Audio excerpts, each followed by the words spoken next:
नमस्कार मित्रांनो, मी आहे संदीप उतेकर आणि तुम्हाला माझ्या यूट्यूब चॅनलमध्ये स्वागत आहे. आज आपण पाहणार आहोत ठाणे इस्कॉन टेम्पल. या स्क्रीनवरती तुम्हाला मी टाईमसुद्धा दिला आहे. ठाणे स्टेशनच्या बाहेर उतरून तुम्हाला TMT बस डेपोतनं 42 नंबरची वर्धा बस पकडून तुम्हाला बाळंगूट नाक्याला उतरायचं आहे.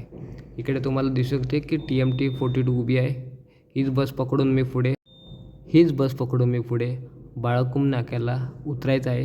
13 रुपये बसचं भाडं आहे.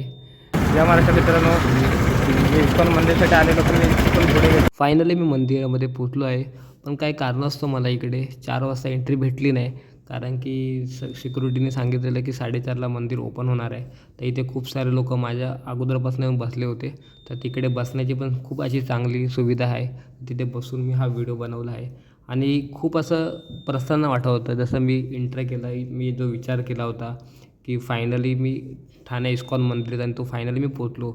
मंदिराचं नक्षीकाम इतकं प्रतिम आहे की बघूनच तुमचं मन भरून येईल. आणि एवढ्या चांगल्या प्रकारामध्ये या लोकांनी मंदिर चांगल्या प्रकारे डिझाईन केलं आहे.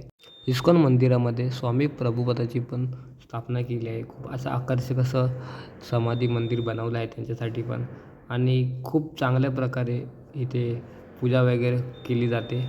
आणि इस्कॉन मंदिरामध्ये सगळीकडे तुम्हाला यांची समाधी स्थापना दिसणार आहे. मंदिर खूप आकर्षित करतं लोकांना.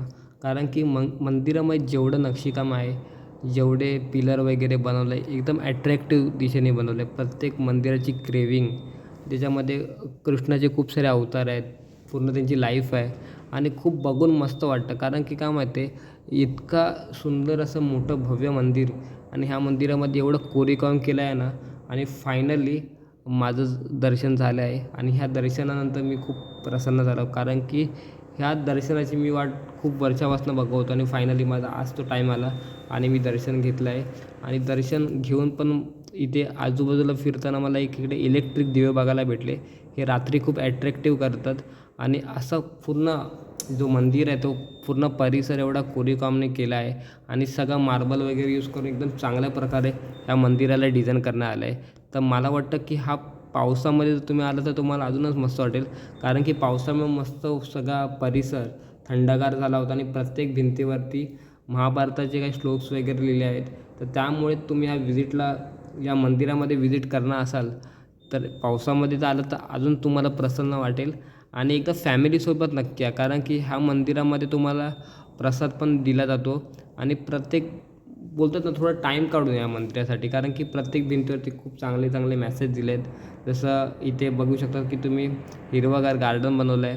आणि हे एकदम छोटंसं गार्डन आहे पण ते खूप ॲट्रॅक्ट करतं. आणि खूप चांगलं मंदिर आहे. मला तर आवडलं. फायनली तुम्ही पण नक्की एकदा व्हिजिट करा ठाणे इस्कॉन टेम्पलला. खूप चांगलं असं मंदिर बनवलं आहे. आणि असेच माझे नवीन नवीन व्हिडिओ येणार आहेत. तर माझ्या चॅनलला सबस्क्राईब करा आणि लाईक करा. Thank you so much.